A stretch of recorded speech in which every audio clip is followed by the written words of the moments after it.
वो जंगल बहुत सुंदर था। उस जंगल में खाने पीने की कोई कमी ना थी। शायद यही कारण था कि सब पक्षी आपस में बहुत प्यार से रहते थे। वो सब इकट्ठे आहार की खोज में जाते और फिर रात तक इकट्ठे बैठकर गप्पे लगाते। लेकिन शायद उनकी ये खुशियाँ ज्यादा समय तक रहने वाली नहीं थी, क्योंकि आज उस जंगल में एक जालिम चील ने अपना बसेरा कर लिया था। ये जंगल तो बहुत हरा भरा है और इस जंगल में तो मुझे खाने को मांस भी काफी मिल जाएगा। आज तो मैं सफर से थकी हुई हूँ। कल मुंह अंधेरे जाऊंगी शिकार पर, जब सब पक्षी आहार की खोज में चले जाएंगे। और फिर ऐसा सोचते हुए वो चील सो जाती है और फिर सुबह हो जाती है। आज तो हम सब झरने की तरफ जाएंगे। मेरा तो आज फूल देखने को बहुत मन कर रहा है। और मैं तो आज तितलियों से खेलूंगा। वहाँ तो खाने को ढेर सारे फल भी मिल जाएंगे। और फिर ऐसे वो सब पक्षी झरने की तरफ चले जाते हैं। वो पक्षी बेचारे ये क्या जानते थे कि आज वो अपने घोंसलों को उस जालिम चील के सहारे छोड़कर जा रहे हैं। सब पक्षी चले गए होंगे। अब मौका अच्छा है, मैं देखती हूँ जाकर, कहीं से कोई छोटा बच्चा मिल जाए तो क्या ही अच्छा, नहीं तो किसी पक्षी के अंडे से भी काम चलेगा। और फिर ऐसा कहते हुए वो चील जंगल की तरफ जाती है। वो जैसे ही जंगल में जाती है, उसकी नजर बुलबुल के घोंसले पर पड़ती है और उसे वहाँ एक छोटा बच्चा नजर आता है। वो तुरंत वहाँ उतरती है और उस छोटे बच्चे को अपने मजबूत पंजों में उठाकर वहाँ से भाग जाती है। सबने खूब मौज मस्ती कर ली, अब हमें जाना चाहिए। कालू, मेरा तो अभी मन नहीं कर रहा वापस जाने को, थोड़ी देर और रुक जाते हैं। शाम होने वाली है, सब पक्षियों के साथ ही आए थे और साथ ही चलते हैं। न जाने क्यों मेरा मन आज बहुत घबरा रहा है। चलो अब हमें वापस लौट ही जाना चाहिए। और फिर ऐसे वो सब पक्षी वापस अपने घोंसलों की तरफ लौट जाते हैं। मेरा बच्चा कहाँ चला गया? वो तो अभी उड़ भी नहीं सकता था, फिर कहाँ चला गया मेरा बच्चा? वो बुलबुल ऐसे रोने लग जाती है। मैं चिड़िया की तरफ जाती हूँ, काश कहीं ऐसा हो कि मेरा बच्चा उसके घर ही चला गया हो। वो बुलबुल ये तो जानती थी कि उसका बच्चा अभी उड़ नहीं सकता और उसे कोई जालिम उठा ले गया होगा, लेकिन फिर भी वो अपने मन की तसल्ली के लिए चिड़िया की तरफ जाती है। बुलबुल, क्या हुआ? तुम ऐसे क्यों रो रही हो? सब ठीक तो है ना? रोनो चिड़िया, मेरा बच्चा नहीं है घोंसले में, तुम्हारी तरफ तो नहीं आ गया मेरा बच्चा? नहीं बुलबुल, यहाँ तो कोई भी नहीं आया, मेरा कुक्कू तो सुबह से अकेला ही है। मम्मा मम्मा, जब आप सब गए थे आहार की खोज में तो एक चील आसमान पर उड़ती मैंने देखी थी। मैं तो पत्तों में छुप गया था उसे देखकर। वो जालिम चील ही उठा ले गई होगी मेरे बच्चे को। लेकिन हमारे जंगल में तो कोई चील नहीं रहती। बुलबुल, अब रात हो गई है, हम सुबह खोज करेंगे तुम्हारे बच्चे की। तुम आज की रात मेरे घर में ही रह लो। और फिर रात गहरी हो जाती है और रानो चिड़िया और उसका बेटा कुक्कू सो जाते हैं, लेकिन वो बुलबुल तो रात भर रोती रहती है। और फिर सुबह हो जाती है। तोता, कालू कौवा और कबूतर रानो चिड़िया के घर की तरफ घबराए हुए आते हैं। बुलबुल, मैंने देखा कि एक चील आन बसी है पहाड़ों पर। मैंने ये भी देखा कि उसके घोंसले के पास तुम्हारे बच्चे के पंख पड़े थे। नहीं, उस जालिम ने खा लिया मेरे मासूम बच्चे को। मैं क्यों चलेगी कल आहार की खोज में? बुलबुल, अब क्या हो सकता है? हम मुकाबला भी तो नहीं कर सकते उस जालिम चील का। अब तो वो चील बारी बारी सबके बच्चे खाएगी और फिर हमें। और फिर सब पक्षी बहुत ज्यादा नाराज हो जाते हैं और फिर वो सब अपने अपने घरों को चले जाते हैं। कालू, मेरा मन तो बहुत डर रहा है, मेरा जग्गू तो अभी उड़ भी नहीं सकता। मैं मर जाऊंगी अगर मेरे जग्गू को कुछ हो गया। वो चील तो आज फिर आएगी और उठा ले जाएगी किसी ना किसी के बच्चे को। सब पक्षी ही परेशान हैं। मुझे सबकी क्या चिंता, मुझे तो बस अपने जग्गू की चिंता है। कालू, मैं सुबह से सोच रही हूँ और मैंने एक उपाय ढूंढा है जिससे वो चील हमारे बच्चे को कुछ नहीं कहेगी। क्या गोरी, क्या उपाय है तुम्हारे पास?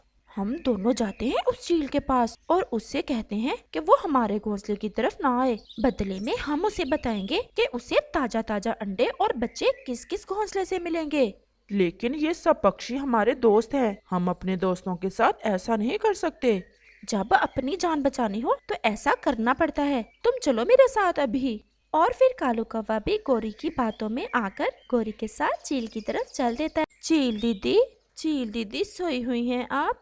आओ भी काले काले कौवो, कैसे आए हो? दी, आपकी उड़ान ऊंची, आपकी शान ऊंची, हम काले कव्वे इस काबिल तो नहीं कि आपके कुछ काम आ सके, लेकिन हम फिर भी दोस्ती करने आए हैं आपसे। दोस्ती? और वो भी तुम काले कव्वों से? ये मेरी शान के खिलाफ है। दीदी, हम आपको बताएंगे कि आपको अंडे और बच्चे किस किस घोंसले में मिलेंगे। ऐसे हमें भी आपकी थोड़ी सेवा करने का मौका मिलेगा और आपका आहार भी आपको मिलता रहेगा।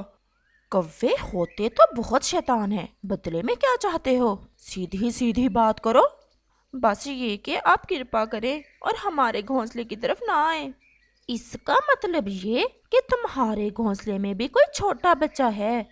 मुझे अपने जग्गू से बहुत प्यार है, मैं सब करूंगी जो जो आप कहोगी, सब करूंगी, बस मेरे बच्चे को ना खाना। मैंने कभी किसी से दोस्ती की नहीं, लेकिन अगर तुम खुद चल कर आ गए हो और इतनी जिद कर रहे हो तो फिर आज से मेरी और तुम्हारी दोस्ती पक्की हुई। ऐसा सुनकर गोरी कव्वी और कालू कव्वा बहुत खुश हो जाते हैं। अब हम चलते हैं। अगर किसी पक्षी ने हमें आपके पास बैठे देख लिया तो शक हो जाएगा हम पर। दीदी, पहला शिकार उस रानो चिड़िया के बेटे को ही करना है। मैं आपको बता दूंगी जब अच्छा मौका होगा। आप बस बेफिक्र होकर सोएं, बाकी का काम हमारे जिम्मे। और फिर गोरी कव्वी और कालू कव्वा वहाँ से चले जाते हैं। दूसरे रोज गोरी और कालू कव्वा चिड़िया की तरफ जाते हैं। चिड़िया बहन, आज आहार की खोज में नहीं जाना क्या? गोरी बहन, क्या करे, मन बहुत डरा हुआ है। बुलबुल का बच्चा तो वो चील खा गई, तोता तो आज अपने घोंसले में ही रहेगा अपने बच्चे के पास। मैं बस कबूतर का इंतजार कर रही हूँ, वो आएगा तो फिर जाना था नदी की तरफ। कबूतर बता रहा था कि नदी की तरफ कुछ चावलों के पौधे हैं। रानो, आहार के लिए तो निकलना ही पड़ेगा। मेरा भी तो बच्चा अभी छोटा ही है। मैं तो घोंसले के पास ही रहूंगी। मेरा भोजन तो कालू ले आएगा और मैं नजर रखूंगी तुम्हारे बच्चे पर भी। तो फिर आज नदी की तरफ ही जा रही हो ना तुम? हाँ कालू भैया, बस कबूतर आ जाए। और फिर कबूतर भी वहाँ आ जाता है। तुम जाओ और जल्दी जल्दी अपना भोजन ले आओ, अब हम भी चलते हैं। और फिर कालू कव्वा और गोरी कव्वी वहाँ से चले जाते हैं। ये शैतान क्या कह रहे थे? कुछ नहीं, बस पूछ रहे थे कि भोजन लेने कब जाना है। मुझे तोते ने बताया कि ये कल शाम चील के पास बैठे थे और बहुत गप्पे लगा रहे थे चील से। रानो, ऐसा करो कि कुकू को भी अपने साथ ही ले चलो। मुझे तो बहुत डर लग रहा है। हम बारी बारी उठा लेंगे कुकू को। कबूतर भैया, मैं भी बहुत डरी हुई हूँ, हम ऐसा ही करते हैं।